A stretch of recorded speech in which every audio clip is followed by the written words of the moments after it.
Selamat pagi Bapak Ibu Saudara terkasih, Jemaat GBI Narwas Mujizat, Shalom.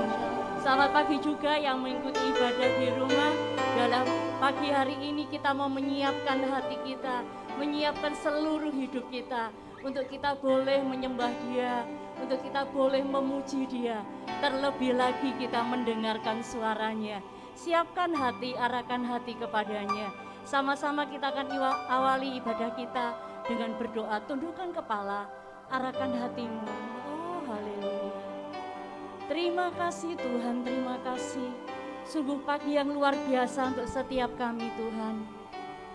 Engkau Allah yang sangat luar biasa bagi kami Tuhan. Kerinduan kami, biarlah hidup kami boleh menyenangkan-Mu Tuhan. Biarlah hidup kami Tuhan boleh menjadi persembahan yang hidup di hadapan-Mu Tuhan. Terima kasih Tuhan, terima kasih. Tuhan, lawat Tuhan ibadah pagi hari ini. Lawat seluruh umat-Mu Tuhan, yang pagi hari ini Tuhan datang bersama-sama beribadah. Juga mereka yang beribadah di rumah Tuhan. Roh Kudus, kami percaya kuasa-Mu bekerja di tempat ini, bekerja di setiap rumah-rumah jemaat-Mu Tuhan. Terima kasih Tuhan, terima kasih. Sungguh kami bersyukur Tuhan. Kami menyiapkan seluruh hidup kami. Pagi hari ini kami rindu memberikan yang terbaik Tuhan. Kami rindu menyenangkan hati-Mu Tuhan. Terima kasih Yesus, terima kasih. Haleluya. Amin. Syikira wara wara wara. Syikira wara wara wara wara ya Allah. Haleluya. Kami rindukan Engkau. Rindu hadirat-Mu. Lawatanmu bekerjalah. Lawatanmu bekerjalah. Jemaat-Mu Tuhan, jemaat gereja-Mu.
kami menyukakan Engkau Tuhan. Biar hidup kami Tuhan menyenangkan hati-Mu Tuhan. Shikira wara wara wara wara wara wara wara wara. Shikira wara wara wara ya se. Haleluya. Haleluya. Terpujilah Engkau, Allah kami yang perkasa, Yesus kami yang dahsyat, Allah yang ajaib. Haleluya. Allah El Shaddai, Allah kami yang dahsyat, Allah kami yang agung. Haleluya. Kami percaya di hadirat-Mu hidup kami dipulihkan Tuhan. Shikira wara wara wara wara wara wara wara. Pagi hari ini biarlah Engkau melawat seluruh umat-Mu Tuhan. Yang sakit disembuhkan di dalam nama Tuhan Yesus. Yang berbeban berat diberikan kelegaan. Yang mengalami jalan buntu, Tuhan berikan jalan keluar. Shikira wara wara wara wara wara wara wara wara wara wara. Haleluya. Haleluya. Haleluya. Saudara jemaat untuk bangkit berdiri bersama-sama di hadirat-Nya. Haleluya. Haleluya. Haleluya. Haleluya.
hidup kami.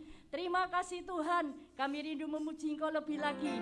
Semuanya siap puji Tuhan, sama-sama serukan. Amin. Dialah kita yang luar biasa, amin. Allah El Shaddai.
Yang percaya Tuhan kita Yesus yang luar biasa baik bagi kehidupan kita, boleh angkat tanganmu.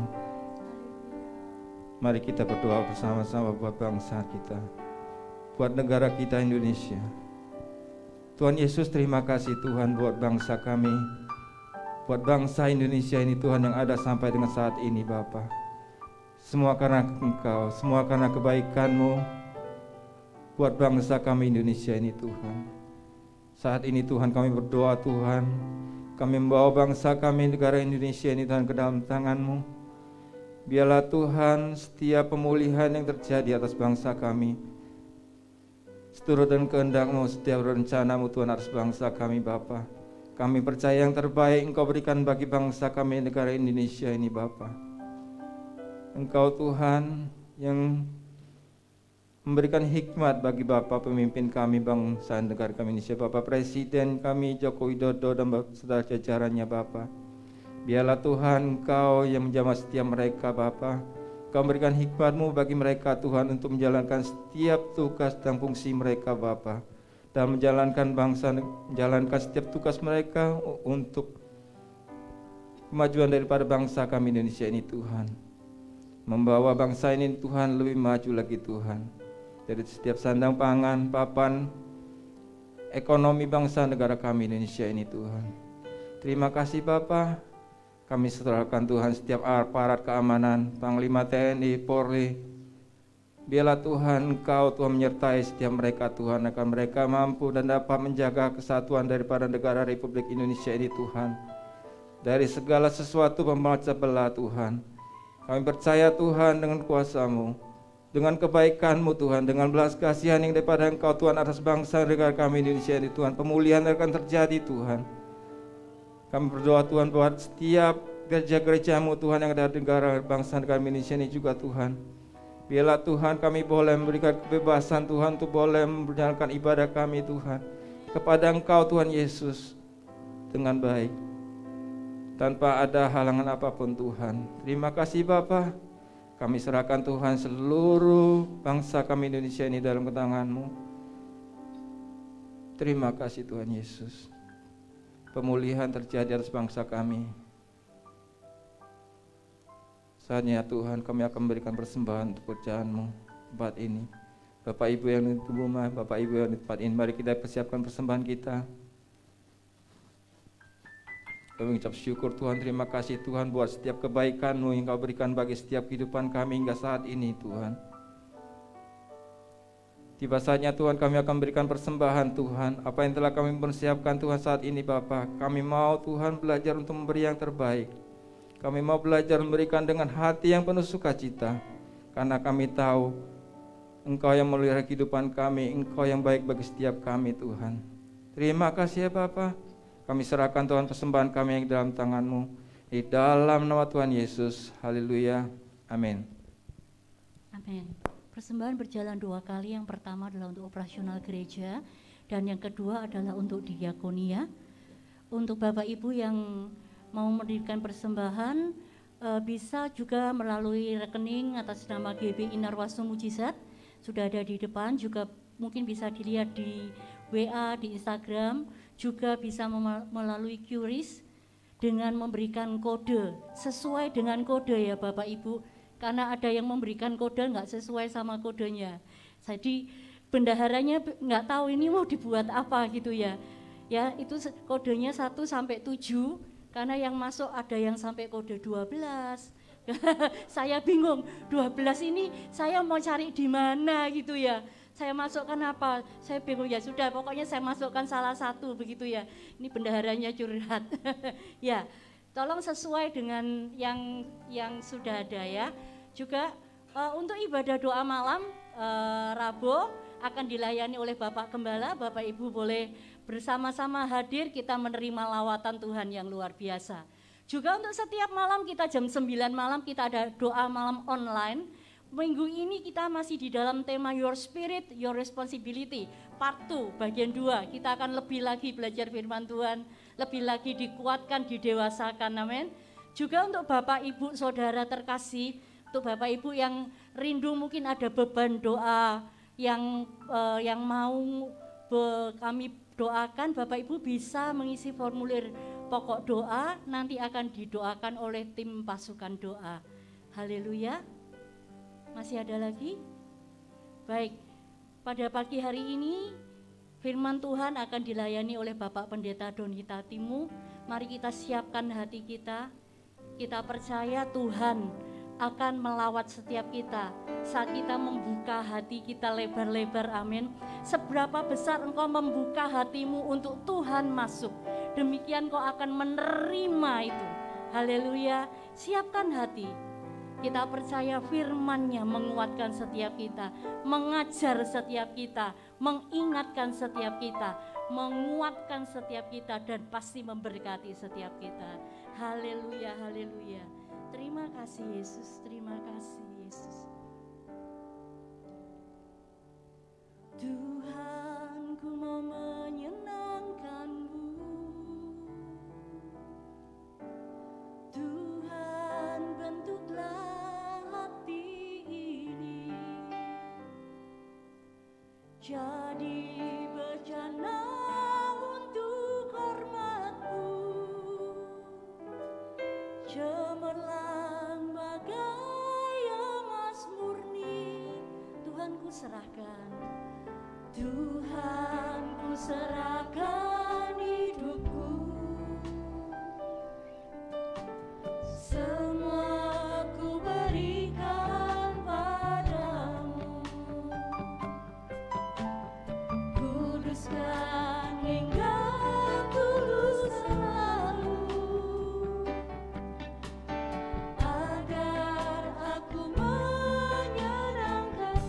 menyenangkanmu.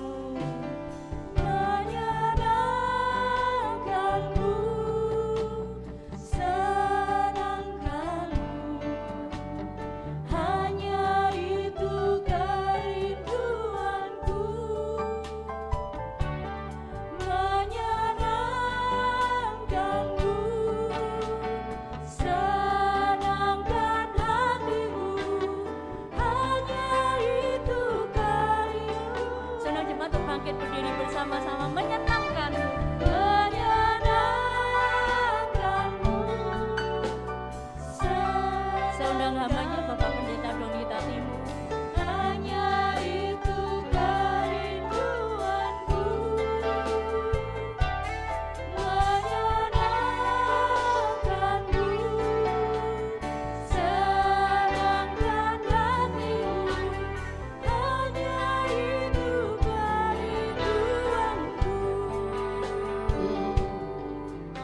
menyenangkanmu, senangkanmu, hanya itu kerinduanku,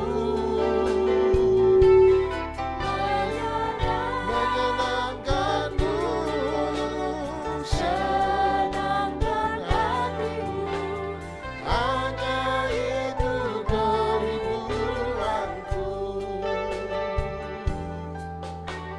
Hanya itu kerinduanku, semua itu kerinduanku.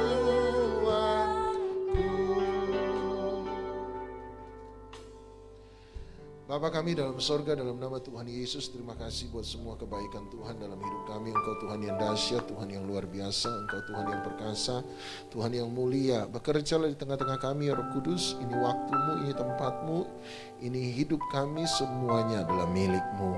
Bekerjalah dengan kuat kuasa-Mu, jamalah yang sakit, sembuhkan dalam nama Tuhan Yesus Kristus. Jamalah mereka yang sementara berbeban berat, biarlah mereka menemukan kelegaan di dalam Engkau. Yang meneteskan air mata menemukan penghiburan, yang lemah dikuatkan, yang sementara susah akan menemukan damai sejahtera di dalam Tuhan. Terima kasih, bekerja Roh Kudus, bekerja. Ini waktumu Tuhan, bekerja. Ajar kami untuk taat kepadamu, ajar kami dengar-dengaran dengan Engkau. Bekerjalah, intervensilah ketika Engkau mau mengintervensi. Terima kasih Roh Kudus.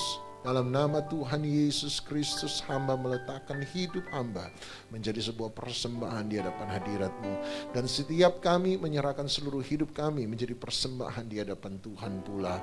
Sehingga bukan suara egois kami, suara kemarahan kami, kebencian kami, tetapi biarlah suara firman Tuhan di atas semua suara-suara yang lain. Sehingga hidup kami dirobahkan, ditransformasikan oleh kebenaran firman Tuhan. Di dalam nama Tuhan Yesus Kristus kami sudah berdoa, dan setiap kita yang mengasihi Dia sama-sama kita katakan amin. Silakan duduk, shalom. Terima kasih sekali lagi buat kesempatan yang diberikan bagi saya untuk menyampaikan kebenaran firman Tuhan. Mari saya mengundang kita untuk melihat Matius pasal 5 ayat 1 sampai ayat yang ke-12. Matius pasal 5 ayat 1 sampai ayat yang ke-12. Matius pasal 5 ayat 1 sampai ayat yang 12. Matius pasal 5 adalah permulaan dari khotbah Yesus yang panjang di Injil, dan kemudian khotbah itu dikenal dengan istilah khotbah di bukit. Nah, mari lihat Matius pasal 5 ayat 1 sampai ayat 12.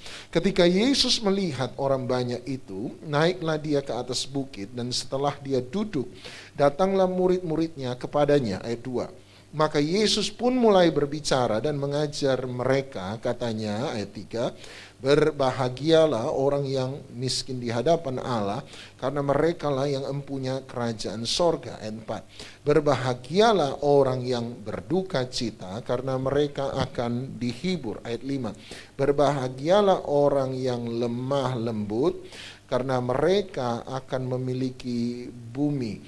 Berbahagialah orang yang lapar dan haus akan kebenaran, karena mereka akan dipuaskan. Ayat 7, berbahagialah orang yang murah hatinya, karena mereka akan beroleh kemurahan. Ayat 8, berbahagialah orang yang suci hatinya, karena mereka akan melihat Allah.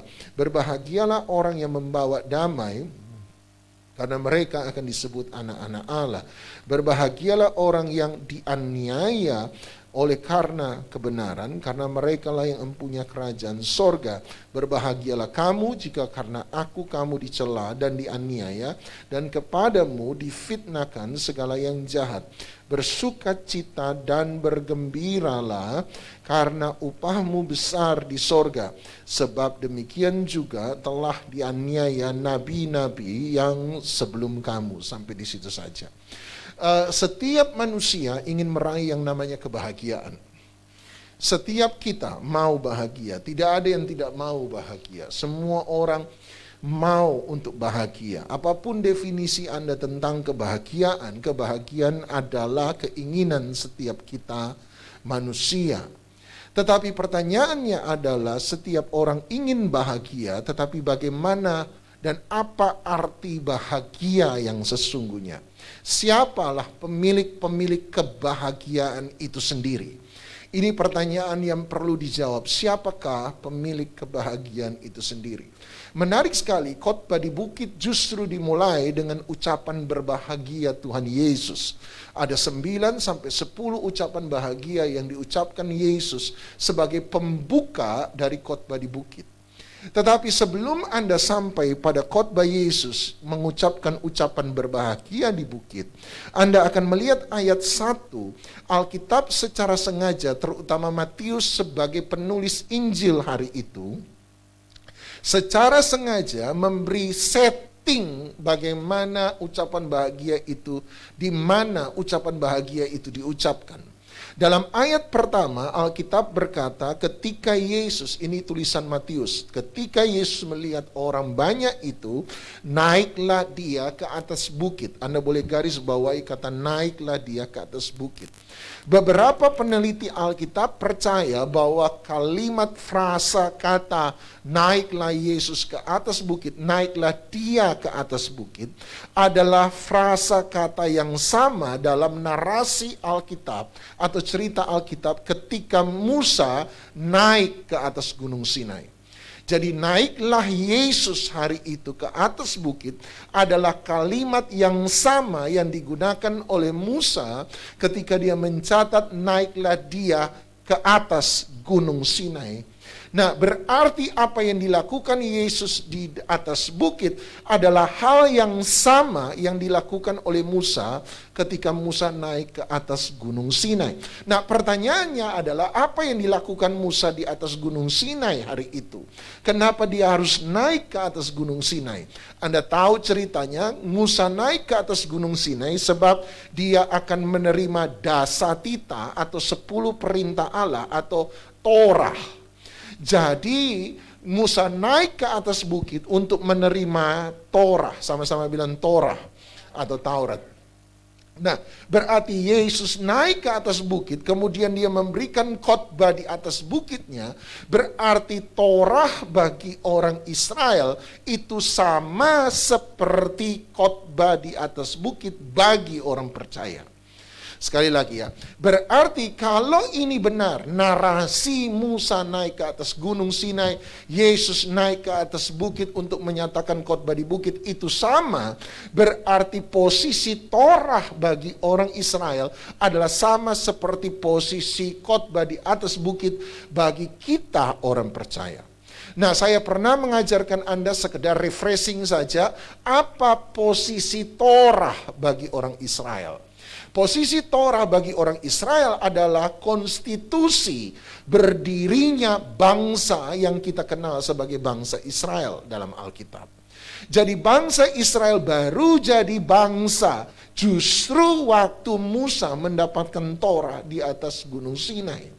Sebab berdirinya sebuah bangsa butuh 4 elemen dasar. Sebuah bangsa jadi bangsa ketika ada 4 elemen dasar. Nomor 1, ada rakyat yang dipimpin. Nomor 2, ada wilayah yang mereka pimpin. Nomor 3, ada pemimpin yang memimpin. Dan nomor 4, ada undang-undang dasar atau konstitusi yang mengatur semua hukum yang ada di bangsa itu. Sekali lagi ya, ada 4 hal.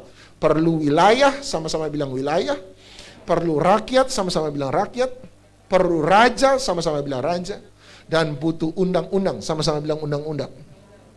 Wilayah bangsa Israel adalah tanah Kanaan yang dijanjikan oleh Tuhan. Jadi secara iman wilayahnya sudah ada. Nomor 2, rakyatnya adalah orang-orang yang dibebaskan dari perbudakan Mesir, terutama orang-orang Israel. Jadi wilayahnya sudah ada, tanah Kanaan, tanah perjanjian. Rakyatnya sudah ada, bangsa Israel yang dibebaskan dari perbudakan Mesir. Rajanya sudah ada, yaitu Tuhan sendiri menjadi raja atas Israel. Sebab pemerintahan Israel adalah pemerintahan Tuhan sendiri, teokrasi. Tuhan yang menjadi raja lewat hamba-hambanya. Yang kurang dari hari itu, yang kurang adalah undang-undangnya belum ada.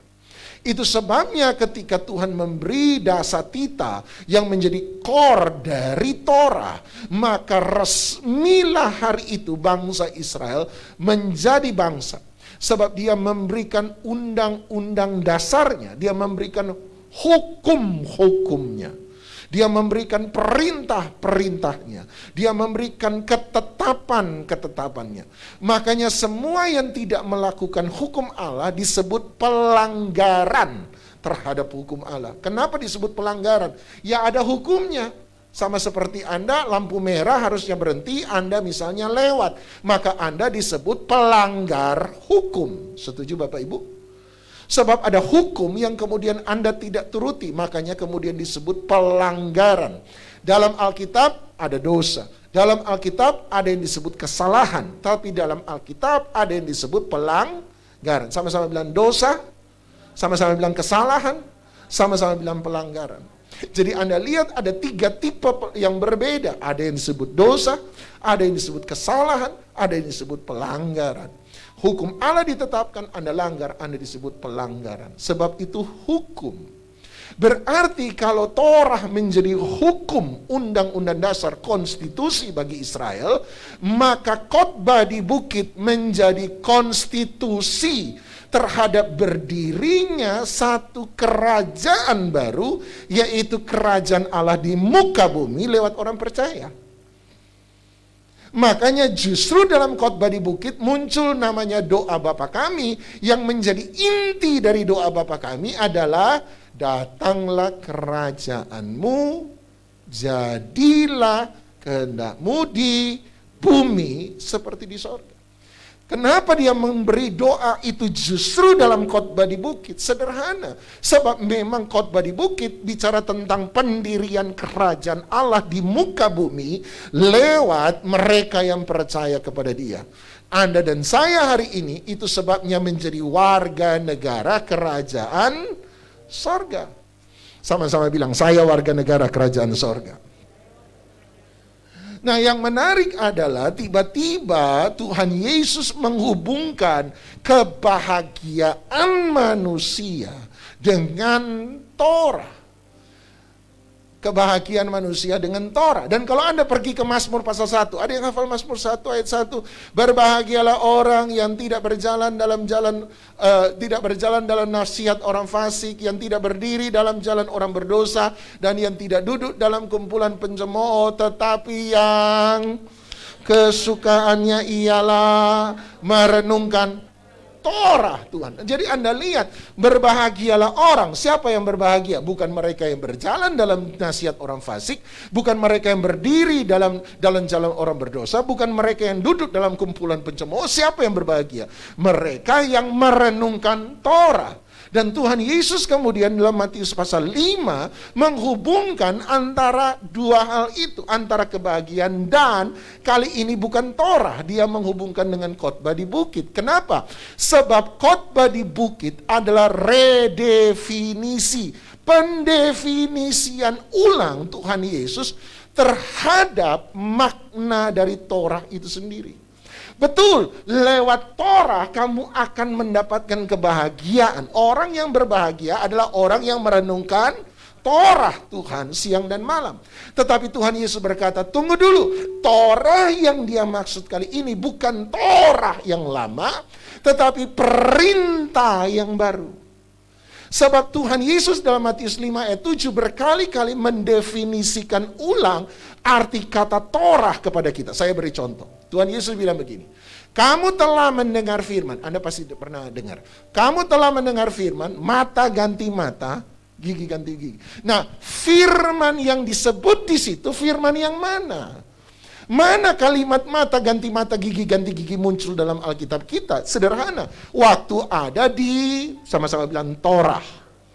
Mata ganti mata, gigi ganti gigi. Artinya dalam Torah kamu disebut begini. Mau bahagia? Gampang. Mata ganti mata, gigi ganti gigi. Artinya gini, kalau orang buat baik sama kamu, buatlah baik sama orang itu. Tapi kalau orang buat jahat sama kamu, ya balas jahat sama orang itu. Ingat loh, ini bukan khotbahnya Doni. Dia yang berkata, kamu telah mendengar, sama-sama bilang firman. Sama-sama bilang firman. Jadi apa yang akan Anda baca berikut adalah, apa tadi? Firman. Firman bilang apa? Mata ganti mata, gigi ganti gigi. Artinya perlakukan kepada orang apa yang orang lain perbuat kepada Anda. Itu firman, tapi firman di mana? Di Torah. Dan apakah itu salah? Tidak ada di Torah? Ada, memang nyata-nyata ada di Torah. Tapi tiba-tiba Tuhan Yesus berkata, tapi aku berkata kepadamu. Kata berkata bisa kita ganti dengan kata aku berfirman kepadamu. Berarti dia memberi firman yang baru. Sama-sama bilang firman yang baru. Sama-sama bilang Torah yang baru. Sama-sama bilang khotbah di bukit. Jadi dia mendefinisikan ulang.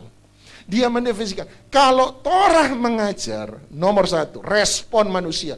Kalau orang buat baik sama kamu, buat baik sama orang itu.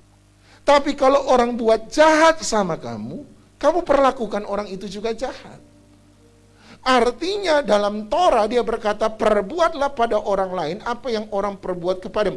Dengar ya, saya tidak bicara orang buat baik sama Anda buat jahat sama orang itu. Itu bukan manusia menurut saya. Itu lebih kurang daripada manusia, itu binatang. Torah mengajarkan bahwa respon manusiawi kita, kalau orang buat baik, saya akan buat baik. Tapi respon manusiawi yang sama, kalau orang buat jahat, maka saya juga berhak untuk berbuat jahat. Persoalan dengan Torah bukan pada buat baik kepada orang yang buat baik. Persoalan dengan Torah adalah saya buat jahat sama orang yang buat jahat. Itu persoalannya. Dan persoalan itu muncul bukan di mata ganti mata. Persoalan itu muncul di gigi ganti gigi. Maksudnya Bapak gini, mata ganti mata, gampang Pak. Anda cungkil satu mata saya cungkil satu mata Anda, jelas. Tapi gigi ganti gigi, Anda pukul saya, 2 gigi saya tanggal, maka menurut Torah saya demi keadilan berhak pukul muka Anda supaya 2 gigi Anda tanggal. Cuma waktu saya balas pukul Anda, karena saking esmosisnya, bukan emosi lagi, esmosis, saya pukul kekerasan yang tanggal 3. 2 yang pertama, keadilan.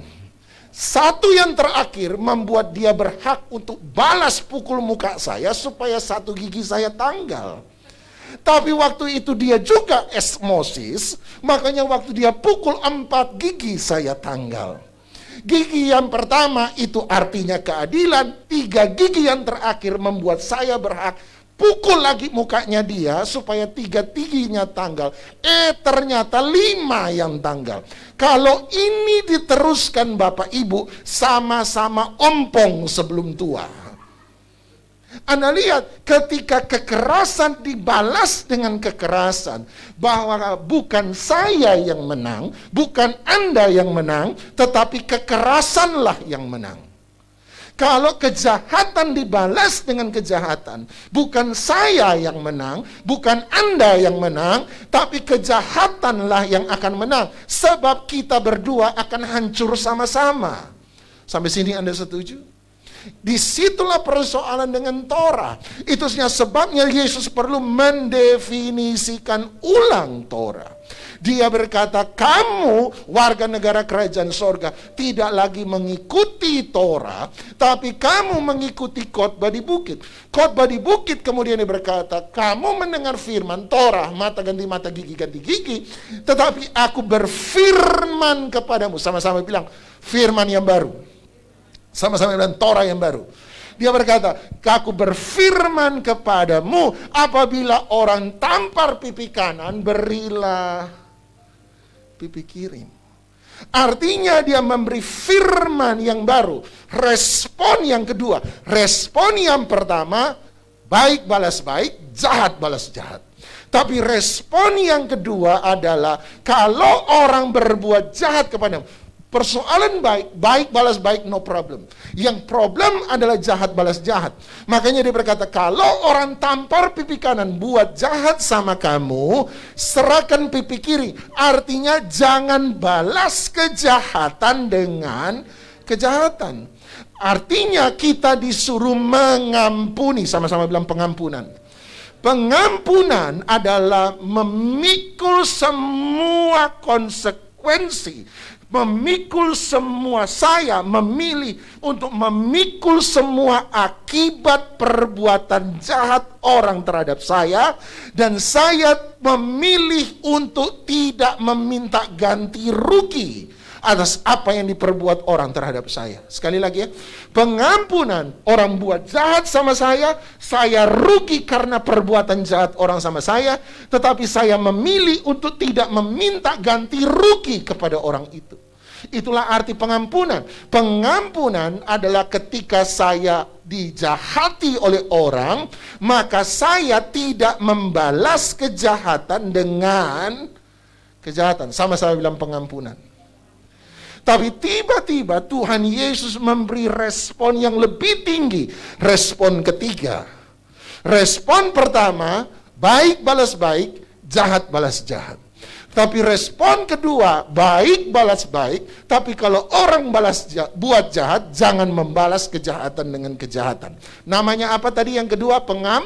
Pengampunan. Respon yang pertama saya sebut manusiawi. Sama-sama bilang manusiawi. Persoalannya kita tidak dipanggil jadi manusiawi, kita dipanggil jadi ilahi. Yang setuju katakan amin. Untuk jadi ilahi Anda perlu mengampuni. Apa itu mengampuni? Orang buat baik, saya balas baik. Orang buat jahat, saya tidak akan membalas kejahatan dengan kejahatan. Saya mengampuni. Tetapi respon ketiga, tiba-tiba dia berkata begini. Kalau orang mengadukan perkara, kalau orang membawa engkau ke pengadilan, supaya mereka bisa mengambil baju daripadamu, Tuhan Yesus berkata, berikan bajumu, berikan juga jubahmu. Pengampunan, orang buat jahat, saya tidak membalas kejahatan dengan kejahatan. Sampai sini mengerti?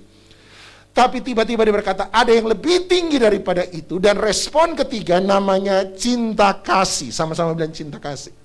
Cinta kasih berbeda dengan pengampunan. Pengampunan, orang buat jahat, saya tidak balas jahat. Tetapi cinta kasih adalah ketika orang buat jahat kepada saya membalas kejahatan dengan kebaikan. Mereka bawa kamu ke pengadilan supaya mereka bisa merampas bajumu. Tuhan Yesus berkata, kasih baju, bukan cuma baju, kasih sekalian jubahmu. Mereka mau ambil bajumu, kamu kasih baju, itu namanya pengampunan. Saya memikul akibat perbuatan jahat orang lain terhadap saya. Tetapi cinta kasih bukan cuma biarkan dia ambil baju saya. Cinta kasih berkata, sudah ambil baju saya, ini ada jubah, ambil sekalian. Cinta kasih berarti bukan tidak membalas kejahatan dengan kejahatan. Cinta kasih lebih daripada itu, membalas kejahatan dengan kebaikan. Kita hanya bisa sampai pada respon cinta kasih kalau kita lebih dulu punya hati yang mengampuni. Jadi ada 3 respon. 1 manusiawi, 2 pengampunan, 3 cinta kasih. Sama-sama. 1 manusiawi. Nomor 2 pengampunan. Nomor 3 cinta kasih. Tanya sebelah, mau jadi manusiawi atau ilahi? Amin, amin, amin, amin, amin. Dia mendefinisikan ulang Torah. Kenapa? Sebab khotbah di bukit memang adalah sama seperti Torah bagi orang Israel. Khotbah di bukit adalah kita bagi orang yang percaya. Saya beri contoh, Tuhan Yesus berkata, kamu telah mendengar firman. Firman di sana menunjuk pada apa? Torah. Dia berkata, kamu telah mendengar firman, jangan berzina. Kapan kita pertama kali mendengar perintah jangan berzina dalam Alkitab? Dalam Torah. Dalam Dasatita 10 perintah Allah. Tiba-tiba dia berkata, tetapi aku berkata kepadamu, apabila seorang laki-laki memandang seorang perempuan, saya pakai bahasa penerjemahan bebas, dan menelanjangi perempuan itu dengan pikirannya yang kotor, maka sesungguhnya dia sudah berzina. Torah berkata, kamu buat dulu, baru kamu disebut berzina. Tuhan Yesus berkata, tetapi khotbah di bukit berkata, kamu sekalipun belum berbuat, tetapi kamu sudah menginginkan itu, maka kamu sesungguhnya sudah berzina. Jadi perbedaan antara Torah dan khotbah di bukit terletak pada satu perbedaan. Perbedaannya apa? Satu perbedaan mendasar. Apa perbedaan mendasarnya? Torah mengajarkan pada external obedience, mengajarkan pada ketaatan di luar, sementara khotbah di bukit mengajarkan internal submission, mengajarkan tentang penundukan diri di dalam. Khotbah selalu bicara, beri, lakukan ini, lakukan itu, kerjakan ini, kerjakan itu, jangan begini, jangan begitu. Itu Torah, ketaatan di luar. Tetapi khotbah di bukit menunjukkan kepada kita bahwa Yesus tidak bicara lebih dahulu tentang ketaatan di luar, Yesus bicara tentang penundukan di dalam. Sebab kalau di dalam Anda itu bisa ditundukkan, maka ketaatan hanyalah hasil dari penundukan diri. Cuma Ibu Gembala yang bilang amin. 2 orang bisa sama-sama memberi barang yang sama, tapi yang satu didorong supaya dikenal oleh orang lain, sementara yang lain didorong karena mengasihi. Sama-sama memberi, tetapi punya internal submission yang berbeda, manusia jiwani yang berbeda. Maka sekalipun sama-sama memberi, tetapi didorong oleh 2 tenaga yang berbeda. Satu supaya dipuji, satunya karena mengasihi. Ketika yang dipuji tidak dipuji, maka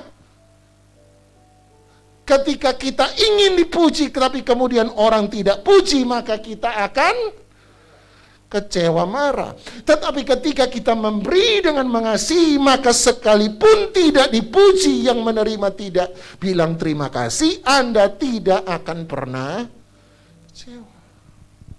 Ini loh, persoalannya adalah ketaatan kita, ketaatan eksternal.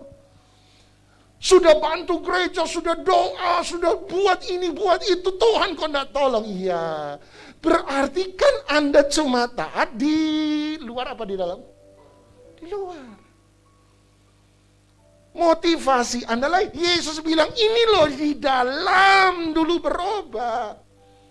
Sebab kalau di dalam berubah, maka yang di luar pasti berubah. Orang yang memberi, kata Anda pernah dengar kata-kata bagus, orang yang memberi belum tentu mengasihi, tapi orang yang mengasihi pasti memberi. Orang yang beribadah belum tentu cinta Tuhan, tapi orang yang cinta Tuhan pasti beribadah. Halo? Badan boleh di sini, pikiran boleh macam-macam di luar sana. Betul toh? Badan sama pikiran bisa terpisah. Apalagi kalau doa kepanjangan. Ini pendeta kapan selesai? Memang paling susah berdoa. Makanya ada istilahnya doa semalam-malaman, mulainya dari malam, aminnya pagi.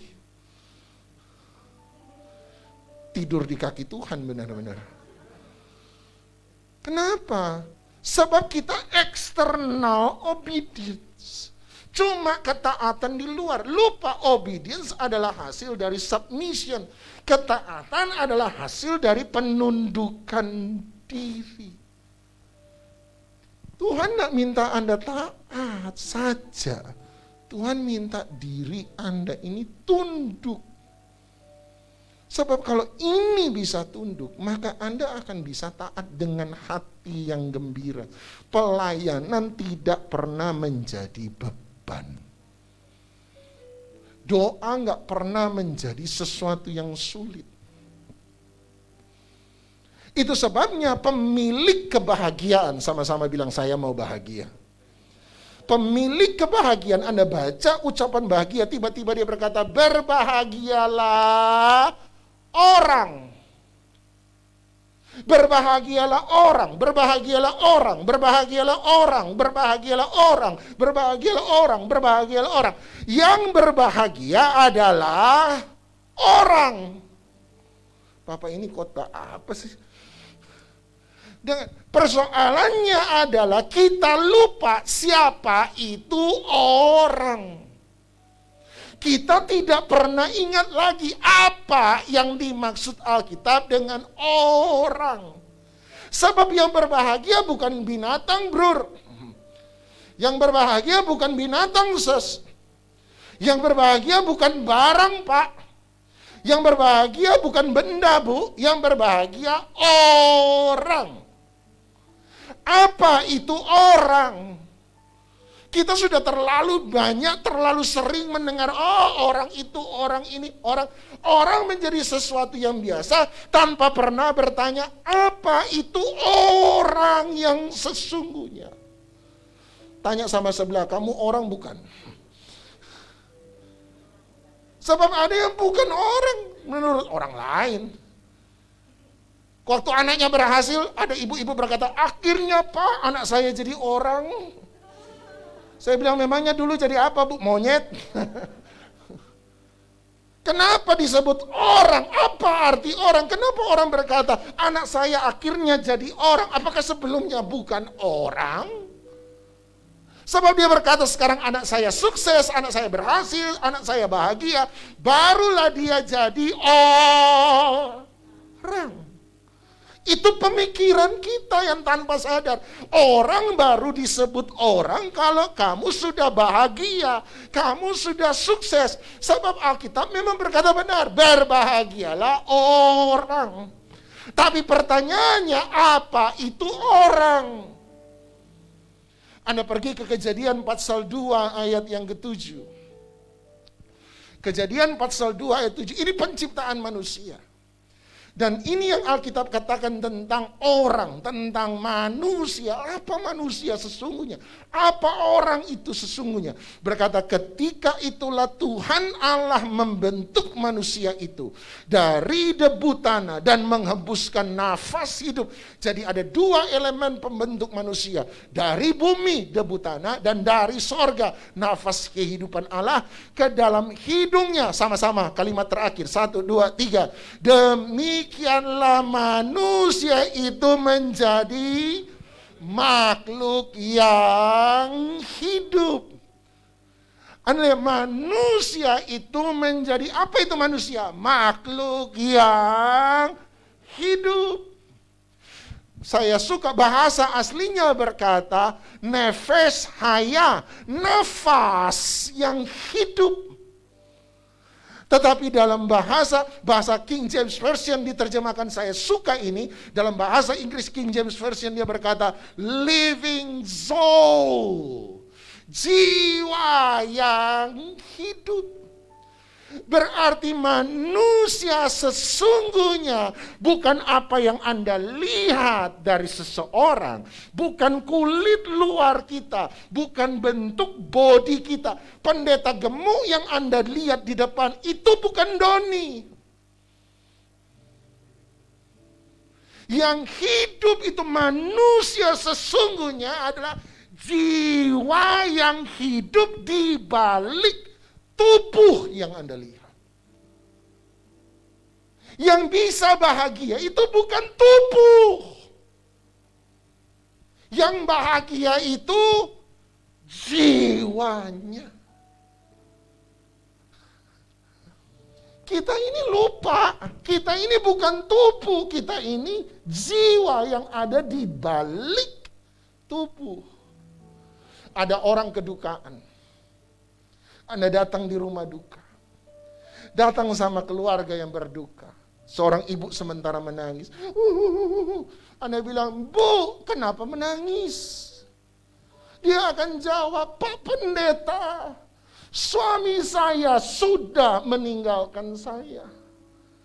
Saya bilang, "Kenapa?" "Pak Pendeta, suami saya sudah tidak ada." Saya jawab, "Bu, Bapak masih ada." "Di mana, Pak?" "Itu di peti." Itu badannya, itu orangnya masih ada. Si ibu berkata, "Ini pendeta goblok banget." "Pak, tubuhnya masih ada, tapi nafasnya sudah tidak ada. Jiwanya sudah nggak di dalam tubuh, maka sekalipun itu tubuhnya, itu bukan dia." Halo? Kita ini ngerti, tubuh itu bukan manusia. Tapi kita lupa bahwa manusia itu bukan tubuh, manusia itu jiwa. Kita ngerti tapi suka lupa. Manusia sesungguhnya tubuhnya boleh ada, tapi nafasnya, jiwanya sudah tidak ada. Kita bilang itu bukan dia.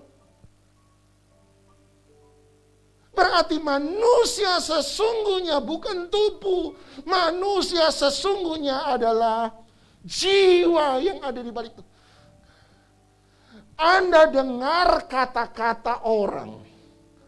Telinga Anda itu cuma nyampaikan ke otak. Si A bilang A, B, C, D, E, F, G, H, I, J, K, L, M, N, O, P, Q, R, S, T, U, V, W, X, Y, Z.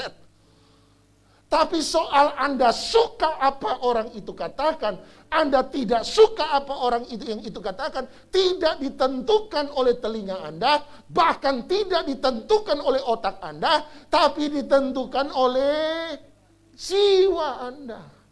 Anda makan, lidah cuma kasih tahu sama otak, yang dimakan itu pedas, keras, manis, asam, pahit, bla bla bla bla. Tapi soal Anda suka makan yang Anda makan, Anda tidak suka makanan yang Anda makan, itu semua ditentukan bukan oleh otak, ditentukan oleh jiwa. Anda cuma dapat informasi dari indera tubuh Anda, tetapi soal suka tidak suka, mau tidak mau, senang tidak senang, benci ataupun cinta, semuanya ditentukan oleh jiwa. Sebab manusia sesungguhnya bukan tubuh, manusia sesungguhnya jiwa. Makanya Yesus berkata, berbahagialah orang.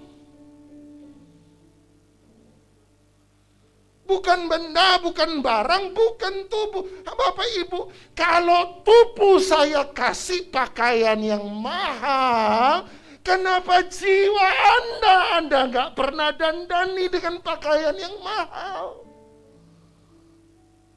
Padahal kita tahu bahwa manusia bukan tubuh, manusia itu jiwa. Tubuh lapar Anda kasih makan, kenapa jiwa lapar Anda tidak pernah kasih makan? Tubuh capek Anda tidur, kenapa jiwa capek Anda tidak beri istirahat?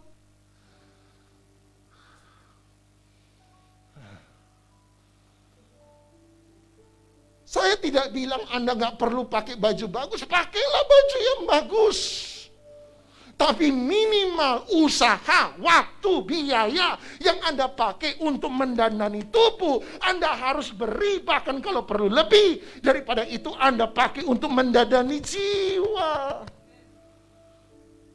Kalau Anda buang uang yang mahal supaya tubuh Anda bukan cuma kenyang, tapi bisa lidah Anda nikmat.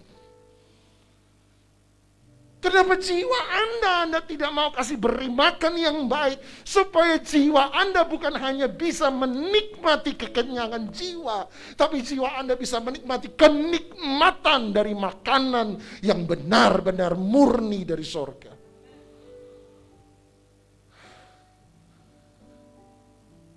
Makanya Tuhan Yesus berkata, yang berbahagia jiwa orang.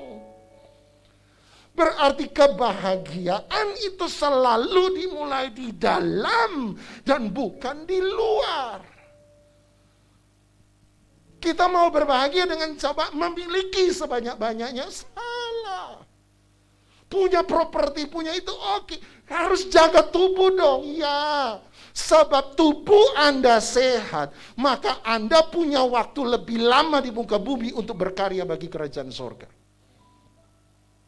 Tetapi yang terpenting bukan tubuh. Ini loh.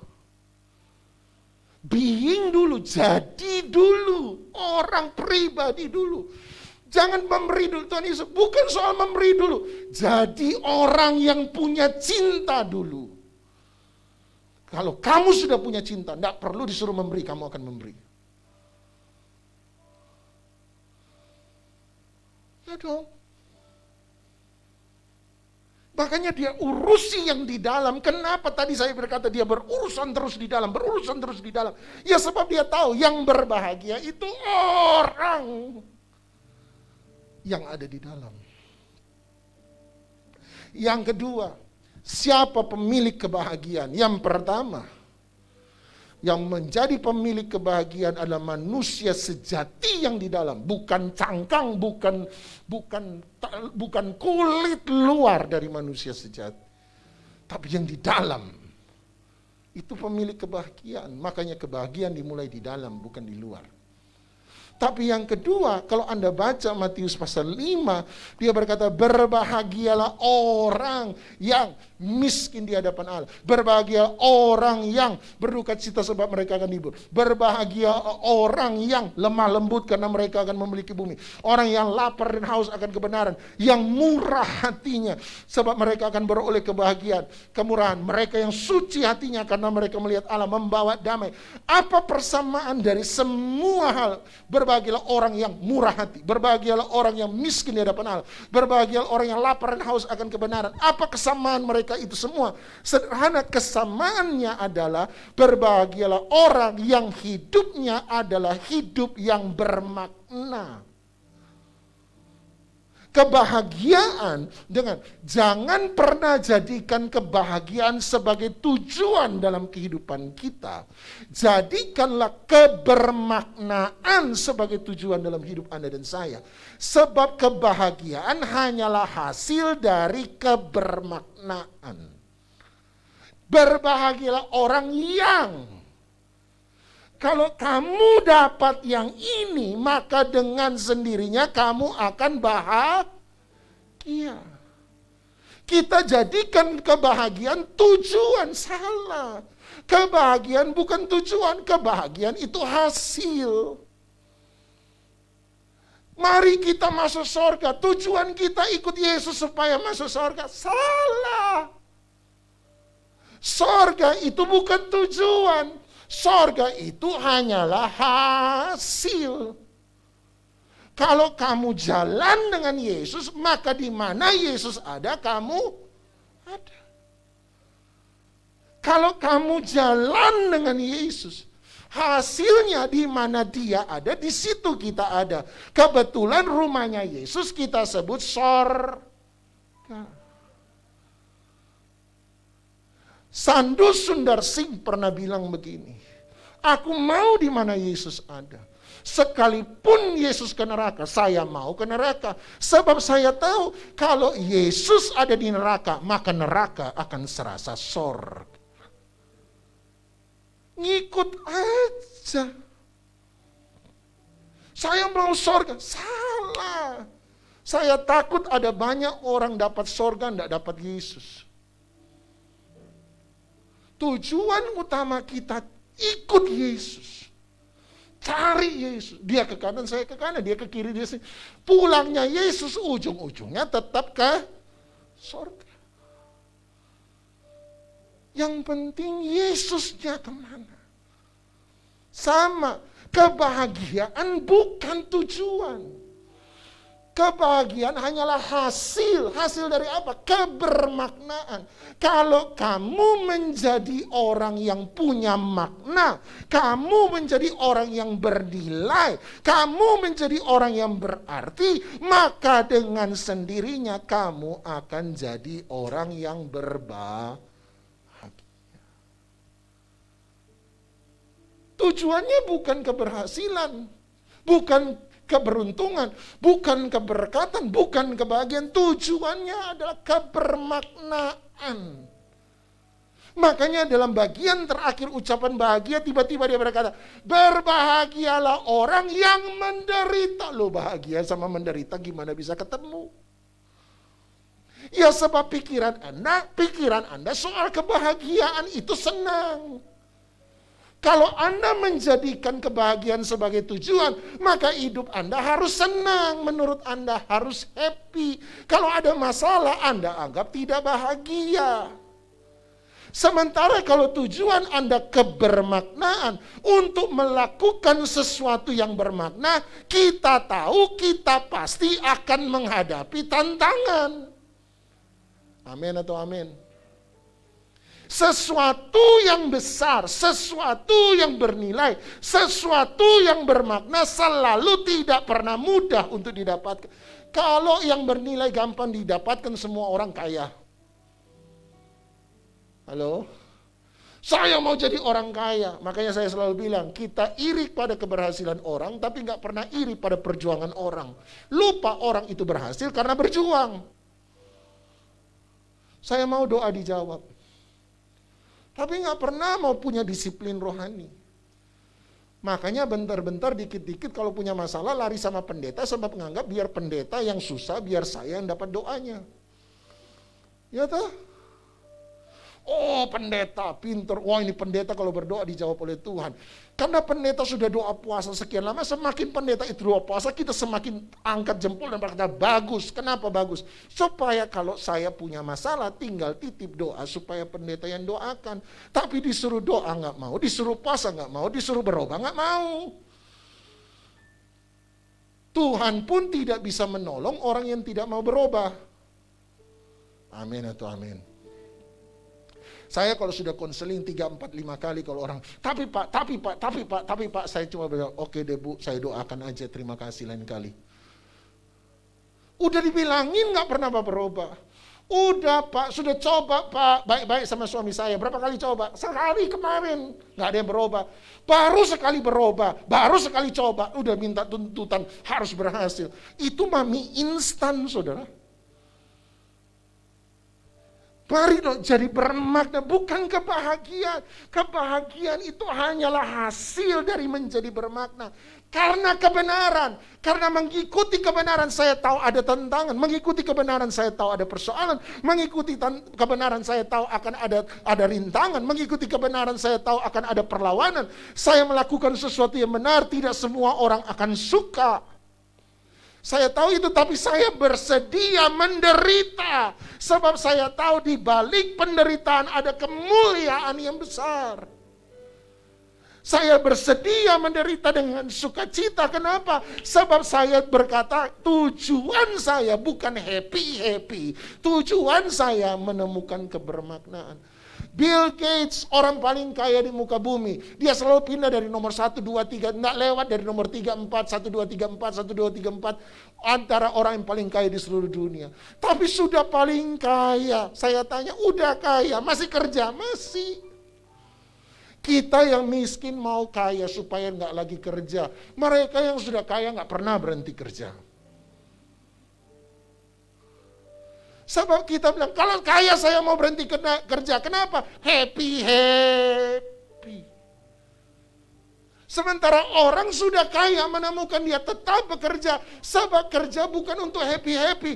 Menemukan nilai bermakna. Yang paling lucu, tiba-tiba uangnya yang dia kumpulkan susah payah mulai dibagi-bagi ke orang lain lewat yayasannya. Kenapa orang kaya kumpul duit supaya kaya, setelah kaya bagi-bagi sama orang miskin? Sebab hidup itu bahagia lewat pelayanan, kebermaknaan. Aduh. Makanya ada lagu lama, ada sukacita dalam melayani Tuhan. Kenapa dia suruh kita melayani? Sebab kebahagiaan itu memang di kebermaknaan. Kenapa orang kaya mau tolong orang miskin? Sebab mereka temukan kebahagiaan terbesar bukan didapat uang. Kebahagiaan terbesar ketika mereka memberi uang kepada mereka yang membutuhkan. Yang pelit itu pasti yang merasa miskin.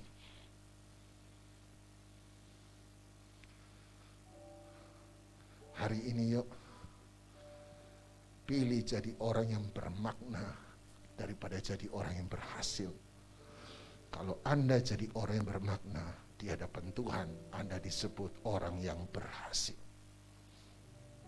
Berbahagia orang yang sama-sama bilang, saya mau jadi bermakna, bukan hanya jadi berhasil. Sebab kalau saya jadi bermakna, hidup saya sudah berhasil. Saya orang bahagia. Kebahagiaan orang tua paling besar, lihat apa? Anak-anak berhasil. Kebahagiaan guru paling besar, lihat murid berhasil. Kebahagiaan pemimpin paling besar, melihat orang-orang yang dia pimpin berhasil. Kalau pemimpin saingan dengan orang yang dipimpin, itu bukan pemimpin. Kalau orang tua saingan dengan anak, itu bukan orang tua yang sejati. Kalau guru saingan dengan murid, itu bukan guru yang sejati.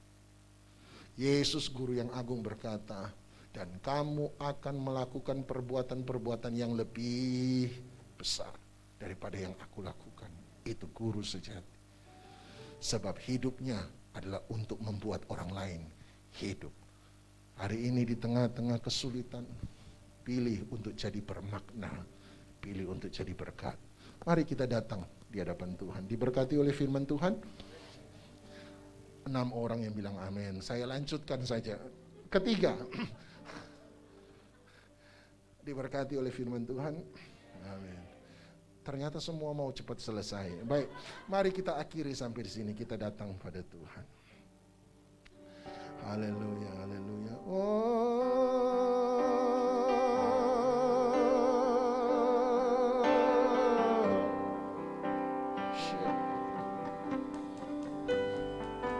Siana yana yana yana mo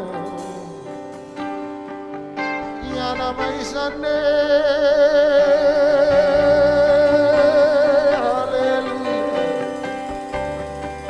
Jadikan kami berkat bagi orang lain. Jadikan kami berarti bagi Engkau, ya Tuhan. Oh, mari sama-sama bangkit berdiri.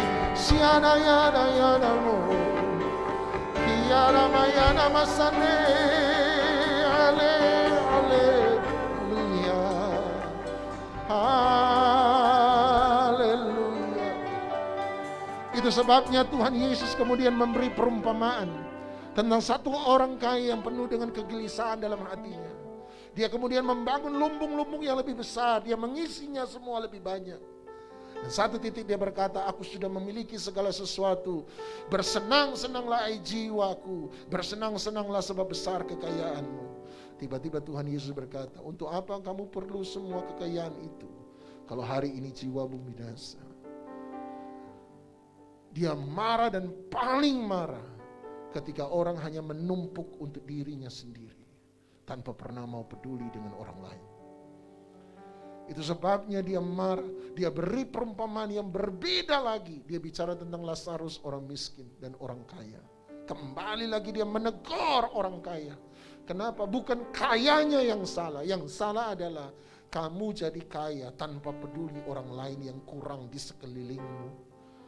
Kamu boleh kaya, jadilah kaya supaya kamu bisa jadi berkat. Yang susah adalah sudah jadi kaya, ada orang miskin kamu temukan tiap hari lewat di depan rumahmu, tapi kamu gak pernah peduli sama sekali dengan dia. Hidup itu bukan sekedar berhasil. Hidup itu yang paling penting adalah bermakna. Semakin Tuhan percaya banyak, semakin lakukan banyak. Semakin Tuhan beri banyak, semakin berkati orang lain banyak. Bermakna. Dan Anda akan temukan hidup ini bahagia ya. Hidup ini bahagia. Haleluya. Yuk mari hari ini biarkan Roh Kudus bicara. Apa yang sementara dia katakan pada Anda terjemahkan dalam hati Anda pribadi lepas pribadi. Mungkin dia sementara menegur poin yang pertama, engkau memberi makan tubuhmu terlalu banyak. Sampai jiwamu juga sudah gak pernah kamu beri makan. Kamu dandani tubuhmu sedemikian rupa. Roh Kudus sementara menegur dan berkata, ya benar, kamu gak pernah mendandani jiwamu. Manusia sejati bukan tubuhmu. Manusia sejati adalah jiwamu. Living soul. Jiwa itu mesti hidup. Sebagaimana tubuh butuh hidup dari makanan, jiwa butuh hidup dari makanan rohani. Sebagaimana tubuh itu perlu hidup dari nafas, maka jiwa itu butuh hidup dari nafas rohani. Haleluya. Siana yana yana mo. Engkau jadi orang tua, engkau beri semua yang anakmu perlu. Engkau kasih uang semua yang anakmu perlu. Tapi jiwa anakmu gak pernah kamu beri. Jiwa anakmu gak pernah engkau sentuh. Hari ini kalau Roh Kudus ingatkan engkau hari ini yuk balik sama dia. Iya.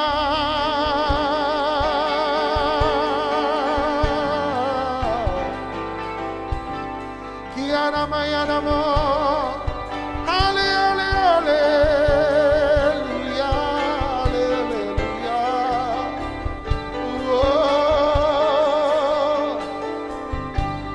Hari ini lepas, biarkan jiwamu puas. Biar jiwamu puas. Ya namo. Bukan hanya tubuhmu, bukan soal tubuh, jiwa. Haleluya. Haleluya.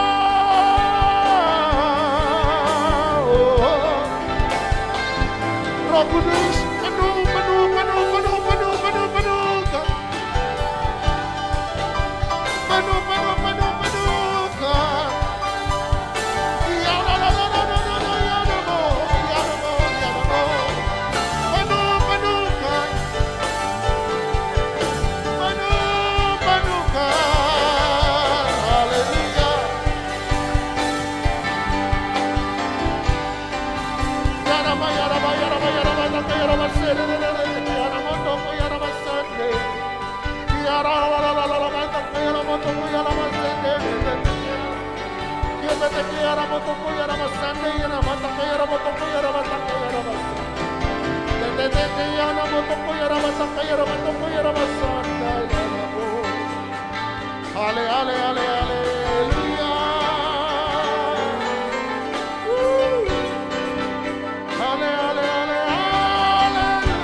Angkat dua tanganmu tinggi.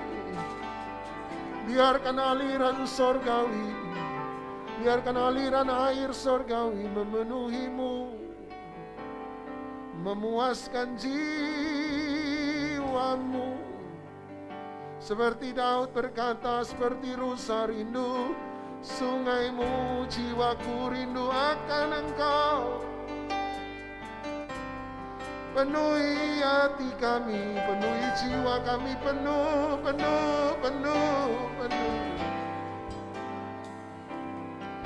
Haleluya.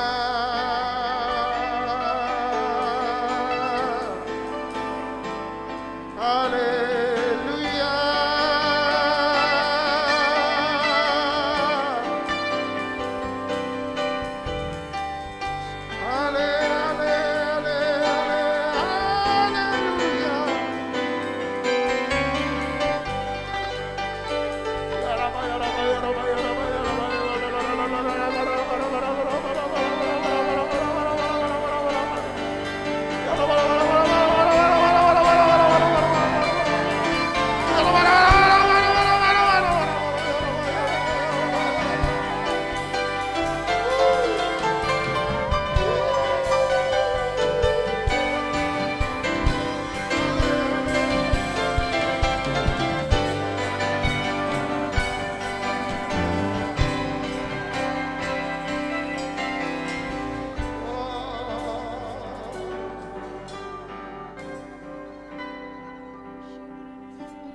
Rohmu yang hidup penuhiku,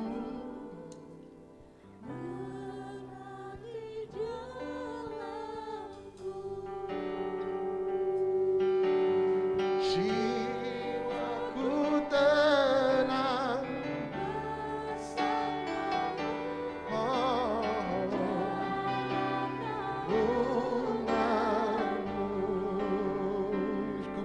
ku buka hati jemaatmu, berserah penuh di hadiratmu.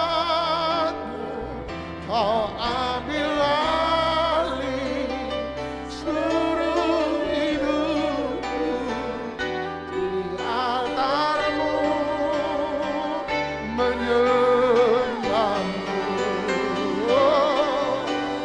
Hatiku jangan berserah penuh di hadiratmu. Kau ambil alih seluruh hidupku, di altarmu menyembah. Ku buka hati, ya Ramaya Wakason, ya serahkan di hadiratmu.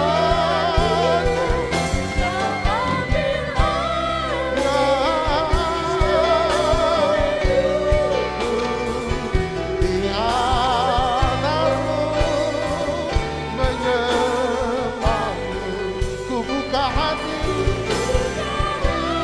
ku jamahanmu, ku berserah di hadiratmu. Kau ambil alih,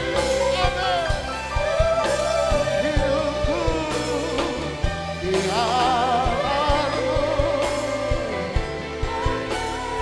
Bapa kami di dalam surga, di penghujung dari ibadah kami, biarlah jiwa kami menemukan hubungan kembali dengan Engkau.